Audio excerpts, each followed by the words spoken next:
Episode 54. Suara ini, Regan sudah mengajukan cuti selama seminggu, rekor baru yang tercatat untuk pertama kalinya, karena selama bertahun-tahun menjadi asisten Delano, Regan tak pernah sekalipun absen dari pekerjaannya. Delano merasa asing dengan Regan saat ini, karena sekarang asistennya itu lebih tertutup dan tampak tidak bersemangat dan selalu murung. Ada sesuatu hal yang harus saya urus, Tuan, ucap Regan sebagai alasan untuk meminta cutinya, padahal dia sendiri ingin memastikan keberadaan Lisa, karena menurut orang-orangnya Lisa pergi ke sebuah kampung pedalaman di Pulau NTT dan dirinya ingin memastikan sendiri dengan mata kepalanya. Regan bertekad untuk menemukan Lisa. Sudah hampir 1 bulan lamanya dia mencari keberadaan gadis itu. Ia ingin menuntaskan rasa penasarannya, menuntaskan rasa yang asing yang tiba-tiba mengetuk jiwa jomblonya yang telah lama bersemayam di dirinya. Regan sudah memesan 1 tiket pesawat tanpa memberitahu pada siapapun tentang kepergiannya. Regan tiba di tempat di mana seharusnya Lisa berada, wanita yang tanpa sadar menyiksa lahir dan batinnya. Karena sejak terakhir bertemu Lisa, Regan jadi sering kurang tidur dan tidak tenang. Regan menatap ponselnya yang tiba-tiba tak ada sinyal sama sekali. Dia pun membuang napas kasar. Semoga dia segera bisa menemui Lisa dan mengobati rasa rindunya. Cak, rindu, sepertinya aku benar-benar sudah gila, desis Regan.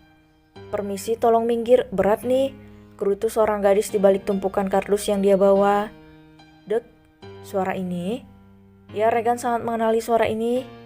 Mas, Om, siapa aja tolong minggir, seru Lisa. Namun bukannya beranjak, Regan justru menyambar kardus Lisa hingga membuat gadis cantik itu tersentak kaget. Apa-apaan nih? Siapa sih yang banget? Lisa menahan kardus itu. Jika kamu tidak diam dan terus banyak bicara, aku akan menciummu di sini, ancam Regan. Seketika Lisa bungkam mendengar suara pria yang terakhir kali membuatnya kesal setengah mati.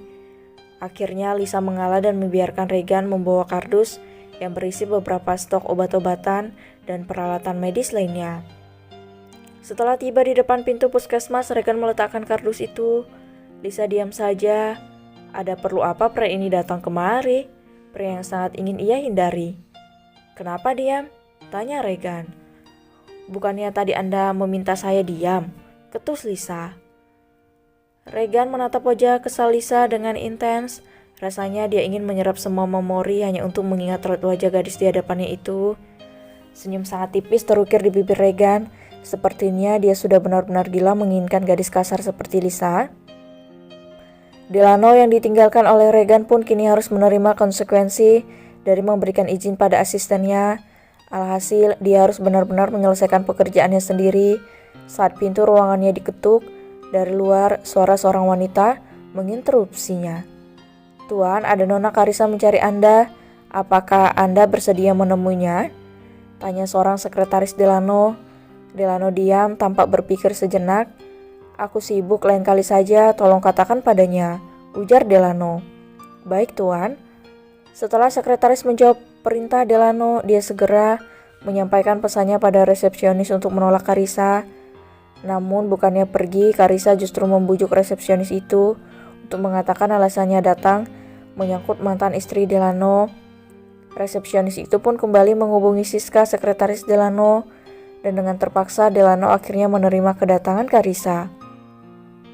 Senyum Karissa mengembang, akhirnya dia punya kesempatan untuk menemui Delano. Banyak pasang mata menatapnya dengan tatapan aneh, namun Karissa tidak pernah mempedulikan hal itu. Hatinya benar-benar sudah mati rasa, bahkan bersimpati atas kematian saudari kandungnya sendiri pun tidak. Karissa justru memanfaatkan kematian saudarinya untuk meminta pihak Delano melepas uang asuransi Karina dengan alasan dia akan membanginya dengan anak-anak yatim piatu. Delano tak pernah mempermasalahkan perihal uang yang tak seberapa menurutnya. Namun sejak mengetahui semua kebusukan dan kejahatan Karissa, Delano merasa tak perlu lagi bertemu wanita itu. Tapi kini dirinya terus-menerus diusik oleh Karissa. Delano Pop, Apalagi yang sebenarnya wanita itu inginkan? Tidak bisakah dia membiarkanku hidup tenang? Rasanya aku benar-benar lelah menghadapinya. Jika saja bukan karena permintaan Karina, aku sudah pasti akan menjebloskan dia ke penjara. Andai saja kau tahu, Karina, jika saudarimu itu yang telah membuatmu kehilangan kebahagiaanmu selama ini. Autor pop. Karissa masuk ke ruangan Delano dengan penampilan yang begitu seksi dan menunjukkan semua bagian yang tampak menonjol dengan sempurna. Namun itu semua tak ada pengaruhnya bagi Delano. Meskipun wajah Karissa mirip dengan mantan istrinya, namun mereka bagai bumi dan langit. Dan lagi kini dirinya sudah memiliki bidadari yang lebih dari segalanya. Jadi jika untuk sekedar tergoda, rasanya Delano tidak akan bisa. Katakan apa maumu. Setelah itu pergilah dari sini, ujar Delano datar. Karissa berpura-pura memasang wajah sendu. Aku tahu kamu benciku karena aku adalah kekasih Jeb. Aku tahu jika cukup. Kau salah menafsirkan sikapku, rupanya Karissa. Kau tidak mengenalku cukup baik. Apa yang membuatmu berpikir seperti itu? Lalu kenapa kau sangat tidak ingin melihatku? Apa karena rupaku sama seperti adikku? Tapi itu juga bukan inginku. Ini takdir Delano, kumohon beri aku kesempatan. Ucap Karissa, aktingnya kali ini perlu diacungi jempol. Tapi sayang gelagat Karissa masih bisa terendus oleh Delano. Delano berpikir. Ia berjalan mendekat ke arah Karissa, wajahnya masih tetap datar. Namun hal itulah yang justru membuat Karissa semakin tertantang untuk menaklukkan Delano. Tidak kusangka wanita licik sepertimu bisa begitu naif. Kau bertanya kenapa? Apa kau pernah sekali saja bercermin dan menilik ke dalam dirimu? Atau kau masih perlu penjelasanku? Desis Delano.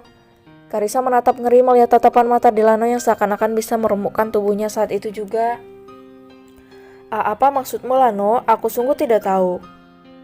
Delano semakin mendekat dan mengikis jarak dengan Karissa. Delano mencengkram dagu Karissa dan tersenyum miring. Jangan main-main denganku, Karissa. Aku tahu apa yang kau perbuat selama ini. Bahkan jika aku mau, saat ini juga aku bisa menghancurkanmu hingga ke dasar. Pergi dari sini. Tidak, sebelum aku mengatakan padamu, siapa yang menculik kedua putramu dan melenyapkannya? Apa urusannya denganmu sekarang? Tanya Delano namun dengan alis berkerut. Bagaimanapun, anak-anakmu itu keponakanku, Jeffrey yang melenyapkan mereka. Delano terkakak mendengar penuturan Karissa. Kau tahu selama ini tapi kau diam? Apa tujuanmu sekarang mengatakannya padaku? Apa kau ingin kembali mengadu domba diriku dan Jeff? Sarkas Delano.